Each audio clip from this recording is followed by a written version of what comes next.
Hello everyone, welcome to Dronacharya IAS, and today we are going to discuss some very important The Hindu newspaper articles which are going to help you in both prelims as well as mains. तो आइए शुरू करते हैं discussion. The very first article here deals with the protest continues in Manipur highways blocked. As you all know 13 Feb से ही मणिपुर में president rule impose किया जा चुका है, लेकिन उसके बाद काफी हद तक शांति बनी हुई थी. एंड मई 2023 से अब तक कोई मेजर सिक्योरिटी फोर्सेस के साथ क्लैश नहीं देखने को मिला था, लेकिन इस बार ये भी ब्रेक हो गया है. इसमें हमें देखने को मिला है सिक्योरिटी फोर्सेस के साथ क्लैश. हुआ क्या, गवर्नमेंट ऑफ इंडिया ने नेशनल हाईवे नंबर 2 में सभी व्हीकल्स को अलाउ कर दिया है मूवमेंट के लिए, and this dissuaded the Kuki-Zo community people, and that is why they protested on National Highway number 2, and they were against this method, against this majoritarianism idea. They are saying कि इसकी कोई भी ज़रूरत नहीं थी, इस स्टेप को लेने की ज़रूरत नहीं थी कि सारे ही व्हीकल्स को आप अलाउ कर रहे हो, and that shows majoritarian ideas of the India, right? ये भी बोला गया है बहुत सारे लोगों के थ्रू, एंड स्पेशली एक जो मेजर यहाँ पर प्रोटेस्टर जो लीडर हैं स्टूडेंट्स की तरफ से, उन्होंने बोला है कि security personnels have said that we are not Indians, ठीक है, and you are just part of India. तो ये जो सारे टर्म्स हैं, इसकी वजह से जो क्लैशेस हैं वो राइज कर रहे हैं between security forces and Kuki Zo community, right. तो आइए डिस्कस करते हैं इसमें हमारे इंटरेस्ट का फ्रॉम एग्जाम पर्सपेक्टिव क्या निकल के आता है. So here what is interesting is president's rule. President rule को इम्पोज कैसे किया जाता है? First of all you must know that article 355 central government को मैंडेट करता है कि central government has to ensure कि सभी स्टेट्स की जो मशीनरी है that functions according to the constitution of India. हर एक स्टेट में जो भी फंक्शंस किए जा रहे हैं वो कॉन्स्टिट्यूशन के अकॉर्डिंग होने चाहिए, लेकिन जस्ट इन केस किसी भी स्टेट में ये फुलफिल नहीं होता है, then according to article 356 centre's government can intervene and impose president's rule. president rule को मोस्ट कॉमनली लोग जानते हैं स्टेट इमरजेंसी के नाम से, लेकिन अगर इसको कॉन्स्टिट्यूशनल टर्म्स में हम देखें तो it is known as President's rule. मतलब क्या है कि इसमें अब डायरेक्टली जो एग्जीक्यूटिव पावर्स हैं they will be in the hands of president, और प्रेसिडेंट के बिहाफ पर गवर्नर के हाथ में, राइट. तो जब आर्टिकल 356 किसी भी स्टेट में इम्पोज होता है, हम कहते हैं कि ये प्रेसिडेंट रूल अब लागू हो गया है. What are the grounds for this then? तो गवर्नर, स्टेट गवर्नर की हम बात कर रहे हैं, तो स्टेट गवर्नर जब भी कोई रिपोर्ट प्रिपेयर करके प्रेसिडेंट को सबमिट करते हैं एंड ये विश्वास दिलाते हैं कि जो स्टेट गवर्नमेंट है that is not in the position to continue ruling और continue functioning according to the constitution, then president rule apply हो सकता है. साथ में जब प्रेसिडेंट अपने भी डिस्क्रिशन पर प्रेसिडेंट रूल को इम्पोज कर सकते हैं. इंटरेस्टिंग बात यहाँ पर क्या है कि जो प्रेसिडेंट रूल है उसके लागू होने के 2 मंथ के अंदर अंदर विद इन 2 months पार्लियामेंट को अप्रूव करना पड़ेगा. Remember, not just cabinet, not just government, not just ministries, the whole parliament has to give its approval कि ये जो president rule यहाँ पर लागू किया गया है वो ठीक है. तो उसके continuation के लिए 2 महीने के अंदर अंदर पार्लियामेंट का सिंपल मेजॉरिटी के थ्रू ये अप्रूवल जरूरी है. एंड ये एक टाइम में 6 months तक, ये एक टाइम में 6 months तक लागू रहेगा, 6 months तक चलता है. अगर इसको रिन्यू करना है जस्ट 6 months के बाद भी अगर ये पाया जाता है कि स्टेट गवर्नमेंट के अंडर आने में अभी सक्षम नहीं है या वहाँ पर ये मशीनरी को रिज्यूम नहीं कर सकते हैं, स्टेट गवर्नमेंट के अंडर नहीं डाल सकते हैं, या जो डिस्टर्बेंसेस हैं वो अभी भी शांत नहीं हुई हैं, तो still this can be renewed. लेकिन 6 महीने के अंदर इसको रिन्यू करने के लिए दोबारा से पार्लियामेंट का अप्रूवल चाहिए होगा. एंड ऐसे रिन्यू कर करके ये 3 साल तक 3 साल तक ये प्रेसिडेंट रूल इम्पोज किया जा सकता है. अगर 3 साल की जो टर्म है उससे भी ज़्यादा एक्सटेंड करना है, उसके बियॉन्ड अगर जाना है, तो उसके लिए कॉन्स्टिट्यूशनल अमेंडमेंट एक्ट पास करनी होगी, just like in the state of Punjab during insurgency, right तो यहाँ पर जो प्रेसिडेंट रूल लगता है, इम्पोज होता है, उसमें एग्जीक्यूटिव पावर्स जो हैं they are given to the governor on behalf of centre. तो वो गवर्नर जो हैं, state governor, he will be the administrative head of the state. साथ में जो लेजिस्लेटिव पावर्स हैं they will be given to the parliament. तो parliament president rule के ड्यूरिंग जो भी रूल्स बनाते हैं they will be impose, they will be applied as usual. जैसे स्टेट गवर्नमेंट अगर कोई रूल बनाती तो वो भी कंटिन्यू होता, ऐसे ही जो पार्लियामेंट लॉ बनाएगा प्रेसिडेंट रूल के ड्यूरिंग वो चलता रहेगा अनटिल एंड अनलेस जो नई स्टेट लेजिस्लेचर आएगी वो उसको रिपील ना कर दे। और ये ध्यान देने वाली बात है, जब प्रेसिडेंट रूल इम्पोज होता है तो उसमें कोई भी स्टेट गवर्नमेंट नहीं होती है and state government and state legislature दोनों को ही सस्पेंड कर दिया जाता है। And this is the similar condition in Manipur right now, जो 13 फेब से ही प्रेसिडेंट रूल इम्पोज कर दिया गया था। हालांकि उसमें अभी शांति बरकरार थी, but because of this step of government of India according to the कुकीज़ो community that it was not at all needed for the free movement of all the vehicles, there was no requirement. And लेकिन जो highways है, highways को block करना या वहां पर free movement allow ना करना, it is definitely going to hamper the economic development of that area. It is also going to hamper the availability of food and fuel in that area, right. तो अब इसमें देखना है आगे government की तरफ से क्या स्टेप लिए जाएंगे। साथ में यहाँ पर मणिपुर के लिए, जो मणिपुर स्टेट है उसके लिए बजट भी पेश होने वाला है पार्लियामेंट में। तो whatever the new updates will be there that will be covered on this channel, so बने रहिएगा। This was all that was required for us to know in this article. Let's move on to the next article now. Okay. Yeah. So खुशखबरी है ना। तो in ICC Champions Trophy, Indian cricket team has won it. Congratulations to all of you and to Indian team. साथ में ही यहाँ पर एक हमें न्यूज देखने को मिल रही है that is related to delimitation, right. Delimitation commission that is the part of GS2 polity section में आप ये पढ़ते हैं। तो यहाँ पर इंटरेस्टिंग बात क्या है, 42nd अमेंडमेंट एक्ट के अकॉर्डिंग क्या हुआ था कि जो लिमिटेशन जो कमीशन है, डिलिमिटेशन जो सीट्स है both in parliament and state legislature they were frozen, तो इसको फ्रोजन डिलिमिटेशन भी बोला जाता है। तो उसके अकॉर्डिंग फ्रीज कर दी गई थी एंड 84th अमेंडमेंट के अकॉर्डिंग भी इसको क्या फ्रीज कर दिया गया था और ये बोला गया था 2026 तक यही जो सीट्स के नंबर है कंटिन्यू करेंगे। तो अभी 2026 राउंड द कॉर्नर है, right. Already we have past 3 months of 2025 and 2026 next year ही आने वाला है। तो उसके लिए अब दोबारा से डिलिमिटेशन कमीशन दोबारा से क्या उसको रिफ्रीज ही करेंगी, उसी फ्रोजन डिलिमिटेशन को आगे लेके जाने वाले हैं या उसमें कोई चेंजेस होंगे। और अगर ये चेंजेस होंगे तो दे will be based on the population, जनसंख्या के बेस पर ये होगा। And we all know that northern belt, just like Haryana, Punjab, Bihar, Jharkhand area, यहाँ पर population बहुत ज़्यादा है in comparison to the southern states, and that is the bone of contention in the southern states. तो Tamil Nadu minister has written to various other state chief minister, Tamil Nadu chief minister has written to various other chief ministers कि इसमें we have to look into that and we want कि एक balanced approach यहाँ पर अपनाई जाए because the southern states have followed family planning very heartily, very nicely and they have controlled their population, but that is not to be seen in the north India. And अगर अब यहाँ पर delimitation commission आती है, because इससे पहले तो 1971 के सेंसस के अकॉर्डिंग चल रहा था, लेकिन अब अगर यहां पर डिलिमिटेशन कमीशन आती है तो population has definitely increased but it has not increased equally.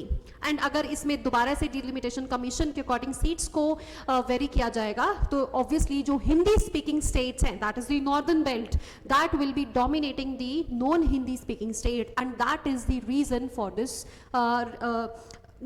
not agreeing with that this process। तो यहाँ पर ये मांग की जा रही है कि जो रीजनल डिस्पैरिटीज आने वाली हैं, क्योंकि just because north India does not follow the family planning properly does not mean कि उनको अपनी सीट्स के साथ हाथ धोना पड़ेगा। That will not be justice for the southern states and they want कि एक बैलेंस्ड अप्रोच अगर रखी जाएगी then only we are going to agree on this, otherwise we are not going to agree on new delimitation if it will be based on the census, renewed census, जिसके according north में बहुत ज़्यादा population increase की जा चुकी है, right.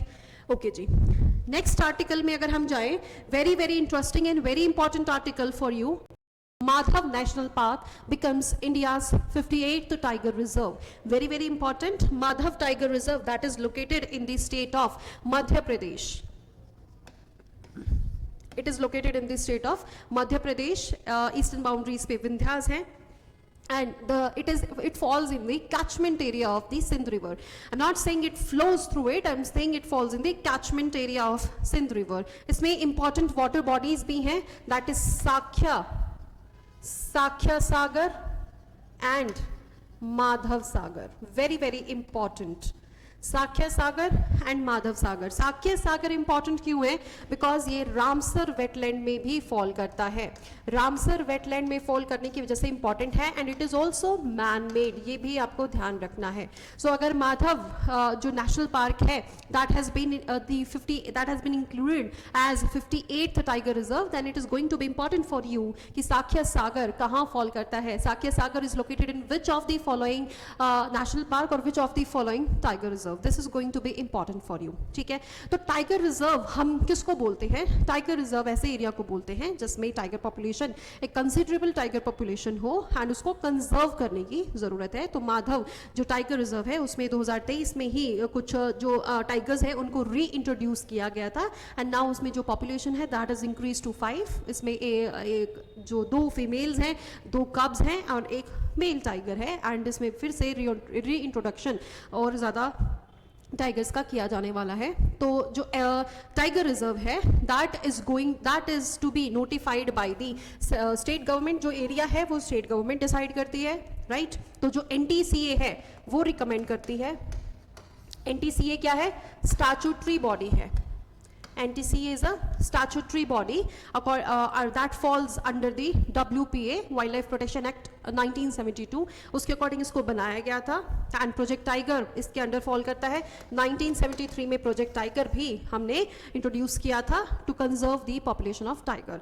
And अगर हम टाइगर की कंजर्वेशन के अकॉर्डिंग देखें तो tiger is endangered species according to IUCN and falls in appendix 1 according to the CITES. This is the conservation status. So NTCA क्या करता है? NTCA प्रपोजल भेजता है स्टेट गवर्नमेंट को for the declaration of tiger reserve. Then state government sends this proposal to the centre and जब centre उसको approve कर देते हैं then the state government notifies the area कि इतने एरिया को हम क्या बोलेंगे, अब से टाइगर रिजर्व बोलेंगे. So Madhav national tiger reserve is very very important for us.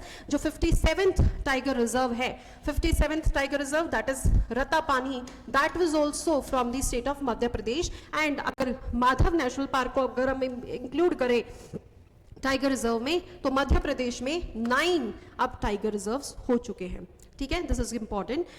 Okay, तो एक टर्म आती है क्रिटिकल टाइगर हैबिटेट, मतलब कोर एरिया बिल्कुल जिसमें टाइगर्स को कंजर्व करना होता है. तो क्रिटिकल टाइगर हैबिटेट पे 2020 में UPSC ऑलरेडी एक क्वेश्चन पूछ चुका है. आपसे पूछा गया था कि which of the following national parks are having the largest critical tiger habitat. That is Nagarjun, I am sorry, Nagarjun Srisailam tiger reserve. It falls in the state of Andhra Pradesh and Telangana. अगर आपसे कोई पूछे the highest population of tiger in India is in which national park, तो ये आपका जवाब होगा that is Jim Corbett National Park. Highest population density also and highest number of tigers also. ठीक है, and that is in the state of Uttarakhand. Okay जी. So important है आपके लिए. साख्या जो सागर है that is also going to be important and Madhav tiger reserve. And ये भी पूछा जा सकता है how many tiger reserves are there in Madhya Pradesh. तो 9 टाइगर रिजर्व्स अब इसमें फॉल करते हैं. Let's move on to the next article now. Yes, here this article is also important. UPSC already इस पे क्वेश्चन पूछ चुका है आपसे on the appointment of the ad hoc जजेस. Now the supreme court has clear the deck की अब नए एडहॉक जजेस की अपॉइंटमेंट जरूरी है because of the huge pendency of the cases. As you can see from this data here, considering a backlog of 18 lakh criminal cases and also जो already जो cases हैं वो बहुत पेंडिंग है, तो उनको जल्दी से जल्दी निपटाया जा सके, जल्दी से जल्दी सॉल्व किया जा सके. सो उसी टर्म में एडहॉक जजेस की अपॉइंटमेंट यहाँ पे न्यूज में है. तो एडहॉक जजेस की अपॉइंटमेंट से रिलेटेड अगर हम यहाँ पर देखें तो article 224A is related to the appointment of the ad hoc judges. Directly match the pairs में क्वेश्चन पूछा जा सकता है कि article 224 is related to the appointment of the ad hoc judges. लेकिन ध्यान देने वाली बात क्या है, ad hoc judges कौन होंगे? रिटायर्ड जजेस जो हाई कोर्ट में अपॉइंट किए जाएंगे, रिटायर्ड जजेस. ठीक है, लेकिन अगर मान लो कोई रूलिंग बेंच है, कोई फैसला सुनाना है, तो उसमें सिटिंग जज का होना कंपलसरी है. एडहॉक जजेस भी हो सकते हैं रूलिंग बेंच में, जो फैसला सुनाने वाली बेंच है उसमें एडहॉक जजेस हो सकते हैं, लेकिन उसमें सिटिंग जजेस का होना भी कंपलसरी है. राइट, एंड जो एडहॉक जजेस की स्ट्रेंथ है that can not be more than 10%, 10% से ज्यादा नहीं हो सकती है, not exceeding 10% of the courts total sanctioned strength. मान लो कि उसमें आपके पास उसमें 6 ही अगर आपकी जो जजेस हैं रिक्वायर्ड है उस हाई कोर्ट में, तो उसके 10% से ज़्यादा उसमें जजेस एडहॉक जजेस नहीं हो सकते हैं. So this is going to be important for you this year and all through the coming years. It is going to be important topic ही होता है इसमें ये हमेशा ही. Okay, let's move on to the next article now. Just a second. हाँ जी, this article is also important from the southern states point of view. delimitation में हमने discuss किया already कि southern जो states हैं they are protesting against that new delimitation commission. Here also कि जो हिंदी speaking state है उनका domination ना हो, that is why they are against the 3 language formula of the National Education Policy 2020. This article has elaborately discussed the 3 language formula of NEP 2020. NEP 2020 जो कि chairmanship की of the के कस्तूरी रंगन के according के अंडर जो बनाई गई थी, उसमें रिपोर्ट सबमिट की गई थी, उसके अकॉर्डिंग जो एजुकेशन पॉलिसी है, करिकुलम है इंडिया का, Indian education policy, that was changed. Right, तो इसमें वो डिस्कस किया गया है. इससे पहले जो पॉलिसी थी दैट वाज ऑफ दी 1986, उसके रिकमेंडेशन पे ही हमारी जो पॉलिसी है वो चलती आ रही थी. Now education policy 2020 is in form. तो आइए डिस्कस करते हैं ये आर्टिकल. सबसे पहले हमें पता होना चाहिए कि जो नेशनल एजुकेशन पॉलिसी है उसके मेन जो रिकमेंडेशन थे उसमें सबसे पहला जो स्टेप लिया गया था दैट वाज कि HRD का नाम, ह्यूमन रिसोर्स जो मिनिस्ट्री है उसका नाम रखे गया था मिनिस्ट्री ऑफ एजुकेशन. साथ में इसमें बोला था कि जो GDP है अभी 1.6% था उस समय पे, तो उसको बोला गया था कि ले जाके उसको 6% पे हम लेके जाएंगे, GDP का 6% एजुकेशन में डाला जाएगा. साथ में जो ग्रोस एनरोलमेंट रेशो है, राइट, तो जो ग्रोस एनरोलमेंट रेशो है उसको 50% इंक्रीज किया जाएगा by 2035. These were some major steps. इसके साथ और क्या स्टेप्स लिए गए थे, they were in the format the curriculum. ठीक है, तो उसको डिवाइड किया गया था इस फॉर्म में 5+3+3+4 फॉर्मूला में. जो 5 है इसमें यहाँ पर जो एज ग्रुप रहेगी बच्चों की that will B 3 to 8 years and जो 3 to 6 years के जो बच्चे होंगे दे will be in the pre primary. ठीक है, दे will be the pre primary. तो प्री प्राइमरी जो स्टेज है उसको भी फॉर्मलाइज कर दिया था इस पॉलिसी ने. देन उसके बाद 6 to 8 जो एज होगी वो क्लास 1 and 2, देन यहाँ पर आपकी क्लास होगी 3 to 5 एंड देन उसके बाद 5 to 8 एंड देन उसके बाद 9 to 12. ये इस फॉर्मेट में जो बच्चे हैं उनका जो करिकुलम है एजुकेशन वो बांटा गया था. ये भी इंश्योर किया गया था कि क्लास 6th ऑनवर्ड्स, यहाँ पे 6 आ जाएगा, 6 ऑनवर्ड्स कोडिंग सिखाई जाएगी बच्चों को, कोडिंग जैसे कि चाइनीज स्कूल्स में सिखाए जाते हैं वहाँ पे, एंड यू कैन सी कि कितनी ज़्यादा डेवलपमेंट वो कर चुके हैं आईटी सेक्टर में। तो यहाँ पर भी यही स्टेप लिया गया है कि 6 क्लास ऑनवर्ड्स जो भी बच्चे इंटरेस्टेड होंगे दे will be given the coding information, coding ज्ञान, ठीक है। देन उसके बाद यहाँ पर हमें ये भी देखने को मिलता है कि एक 3 लैंग्वेज फॉर्मूला यहाँ पर लाया गया था, 3 language formula, mother tongue and language and also modern Indian language. तो यहाँ पर जो 3 लैंग्वेज फॉर्मूला है that was on the line of European school system. Europe में ये माना गया है कि अगर बच्चों को जो बढ़ते हुए बच्चे हैं उनको अगर उनके ही लैंग्वेज में, उनकी मदर टंग में सिखाया जाता है कुछ भी, तो वो ज़्यादा जल्दी ग्रास्प करते हैं। तो ये जो कंसेप्ट है 3 लैंग्वेज प्रोग्राम का, ये एनसीईआरटीज़ एंड एससीईआरटीज़ के ऊपर भी इसका जो जिम्मेदारी है वो दी गई थी कि आपको जो अपनी लैंग्वेजेस जो बुक्स हैं उनको मल्टीपल लैंग्वेजेस में डिजिटली एटलीस्ट अवेलेबल करवाना है। एंड जो स्टेट्स हैं उनका जो भार है वो एससीईआरटी संभालेगा कि वो अपनी लैंग्वेजेस में इसको ट्रांसलेट करें। साथ में इसमें पूछा गया है what about the foreign languages, तो फॉरेन लैंग्वेजेस का भी इसमें कंसेप्ट है, just like Korean, Japanese, Thai, French, German, Russian, ये सारी जो लैंग्वेजेस हैं इसमें बोला गया है कि सीबीएसई के अकॉर्डिंग अगर कोई भी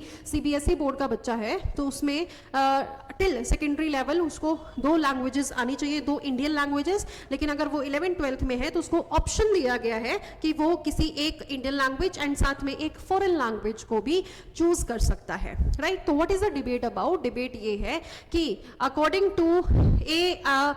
to all India survey of the education system of India by NCERT, इसके अकॉर्डिंग हालांकि जब से ये हमने 3 लैंग्वेज फॉर्मूला अप्लाई किया है स्कूल्स उसको अडॉप्ट कर रहे हैं, बट स्टिल जो मदर टंग में इंस्ट्रक्शंस हैं वो बहुत सारे स्कूल्स में डिक्लाइन करे हैं। Here is the data, when you will read this news you can go through the data कि जो 8 सर्वे पॉइंट्स हैं कि जैसे 86.62% स्कूल ही हैं जो मदर टंग के थ्रू पढ़ाते हैं, जिसमें कि 92.07% ये 8th सर्वे था, 7th सर्वे में 92% ऐसे स्कूल्स हमें देखने को मिले थे। तो इसमें काफ़ी सारे हमें चेंजेस देखने को मिलते हैं। तो यहाँ पर ये बोला गया है कि जो 3 लैंग्वेज फॉर्मूला है उसमें संस्कृत को बहुत, उसके लिए पूरी एक डॉक्यूमेंट बनाई हुई है उस पॉलिसी में। ये दिख रहा है कि उसमें लॉर्ड कर रहे हैं, उसमें उसकी तारीफ कर रहे हैं संस्कृत की बहुत ज़्यादा, लेकिन जो बाकी क्लासिकल लैंग्वेज हैं जस्ट लाइक मलयालम, कन्नड़, तमिल, तेलुगु, ओडिया, ये जो सारी लैंग्वेजेस हैं इनकी सिर्फ ऑप्शन दिया गया है। तो ये फिर से एक हिंदी डोमिनेटिंग एक स्टेट, एक कंट्री बनाने की कोशिश यहाँ पर साउदर्न स्टेट्स को लग रही है, and they are against this 3 language formula. For you what is important here is this policy, 3 language formula, जे 5+3+3+4 सिस्टम, ये सारा आपके लिए यहाँ पर इंपॉर्टेंट होता है। एंड ऑल्सो जो टारगेट था कि जीडीपी कितना होना चाहिए, जीईआर ग्रोस एनरोलमेंट रेशियो कितना टारगेट किया है सरकार ने, that is also very very important for you. Last article, very important article, ये पूरा आर्टिकल आपको एक पॉइंट में हेल्प कर सकता है कि जो एआई है वो कैसे हार्मफुल भी साबित हो रहा है ह्यूमंस के लिए। सबसे पहले हमें पता होना चाहिए कि एआई क्या होता है, आर्टिफिशियल इंटेलिजेंस। आर्टिफिशियल इंटेलिजेंस में क्या होता है, सिंपली यहाँ पर क्या किया जाता है, सिम्युलेट किया जाता है, इमिटेट किया जाता है ह्यूमन इंटेलिजेंस को, राइट। ह्यूमन इंटेलिजेंस को यहाँ पर सिम्युलेट करने की कोशिश की जाती है। ह्यूमन इंटेलिजेंस मतलब क्या, ह्यूमन की कॉग्निटिव स्किल्स को यहाँ पर इमिटेट करने की कोशिश करी जाती है थ्रू मशीन लर्निंग की हेल्प से, राइट। जो कॉग्निटिव स्किल्स हैं जस्ट लाइक डिसीजन मेकिंग है, प्रॉब्लम सॉल्विंग है, न्यू आइडियाज हैं, उसको यहाँ पर इमिटेट किया जाता है। लेकिन ह्यूमन इंटरवेंशन को मिनिमम रखते हुए, ह्यूमन इंटरवेंशन की जरूरत नहीं है बार बार, ठीक है, human intervention is going to be minimum at this point, right. Then यहाँ पर आता है generative AI. What is the difference? This is a subtype. There's no difference. This is a subtype of artificial intelligence, that is generative artificial intelligence. Generative artificial intelligence में क्या होता है, एक knowledge base या knowledge data provide करवाया जाता है जिसकी help से हम train करते हैं, ट्रेनिंग मॉडल होता है, एंड जिसकी हेल्प से हम मान लो कि हमने 4-5 बातें किसी मशीन को सिखा दी हैं, and now that machine is capable enough to generate new images, new data, right. मतलब कुछ नया जनरेट होने वाला है आर्टिफिशियल इंटेलिजेंस की हेल्प से। This is the basic idea about generative AI. लेकिन अब इससे डरने की क्यों जरूरत है, because various generative AI tools have come into the market and they are being used to extract money, extortion में यूज होते हैं। कैसे, साइबर फ्रॉड्स में यूज होते हैं। Fake messages, fake messages generate करवाए जाते हैं। फेक मैसेजेस के साथ साथ यहां हमें देखने को मिलता है कि फेक वीडियोस, फेक फोटोज, तो जो आपके लव्ड वंस हैं उनको गुमराह किया जा सकता है, उनको ब्लैकमेल किया जा सकता है so that they can give money. Extortion में बहुत ज्यादा ये चीजें, अब ये टूल्स यूज हो रहे हैं। इससे फेक ऑडियो भी बनाई जा सकती है, फेक वीडियो भी बनाई जा सकती है। जस्ट लाइक अगर आपने कोई वीडियो ऑनलाइन किसी भी प्लेटफॉर्म पे अपलोड करी है, वहां से उसकी वीडियो लेके एंड उसको टीच करके, ट्रेन करके मॉडल को, एंड ये बोला जा सकता है make a false video, right. तो उसमें आपको किसी भी तरीके से ब्लैकमेल किया जा सकता है, गुमराह किया जा सकता है। लेकिन जो इस एरिया में जिसको नॉलेज है वो इसको इजीली डिटेक्ट कर सकते हैं, this is a fake audio, this is a fake video. लेकिन जिनको नहीं ज्ञान है इस फील्ड का, उनको इजीली यहाँ पर हम क्या कर सकते हैं, मैनिपुलेट किया जा सकता है, and that is what is the concern raised here. तो यहाँ पे बोला जा रहा है how can users keep themselves as safe and AI enabled crime. जो ये एआई इनेबल्ड क्राइम है, इसे सेफ कैसे रहा जा सकता है। इसमें एक तो ये है कि जब भी कोई अगर वीडियो कॉल है या किसी में दिखाया जा रहा है कि आपके बच्चे या आपके कोई फैमिली मेंबर है जिसको पुलिस ने पकड़ लिया है या जिसने कोई भी क्राइम कर दिया है, ऐसे ब्लैकमेल किया जा रहा है, तो एक फैमिली पासवर्ड बनाना चाहिए पूरी फैमिली को कि अगर आपसे पूछा जाए what is the family password, and अगर वो जवाब नहीं दे पाए, that means that video is fake, that call is fake, right. दूसरा क्या यहां पर बोल रहे हैं कि you should avoid switching the apps while on call. जब आप फोन पर हैं you should avoid switching, just like going on email, WhatsApp to click on some link, वो आपको बिल्कुल भी नहीं करना है। साथ में यहाँ पर जो एल्डर्स है उनके फोन्स को सेफली प्रोटेक्टेड रखना है, पासवर्ड लॉक्ड रखना है, एंड जो पासवर्ड्स है उनको भी टाइमली अपडेट करते रहना चाहिए। साथ में जो भी यहाँ पर नॉलेज है, जैसे कि डोनेटिंग और चैरिटीज में जब भी आप डोनेशन कर रहे हैं, या तो आपके नोन हो बहुत ढंग से, अदरवाइज आपको बहुत ही ज्यादा उसमें रिसर्च करने की जरूरत है कि कहीं पर आप गलत पैसा तो नहीं भेज रहे हैं। साथ में do not implicitly trust calls, की जिनकी प्रोफाइल पिक्चर बस पुलिस की है या जो वीडियो अपना स्टेटस अपना पुलिस की वीडियो लगा रहे हैं, you should not trust those calls. So that is a very very informative article, you must read this कि जनरेटिव एआई को कैसे यूज किया जा रहा है। आपके लिए यूपीएससी के लिए कैसे इंपॉर्टेंट है ये आर्टिकल, कि आपसे पूछा जा सकता है how is AI turning into a threat to human beings. तो उसमें एक पॉइंट की तरफ से आप ये यूज कर सकते हो कि generative AI which is generating new images, new videos to threaten or to blackmail or to extort money from the people, that is increasing the cyber crime, cyber threat for humans, right? So that is all in today's discussion. You must give a read to the newspaper itself, and for further videos subscribe the channel, like the video, share the video. Thank you, have a nice day.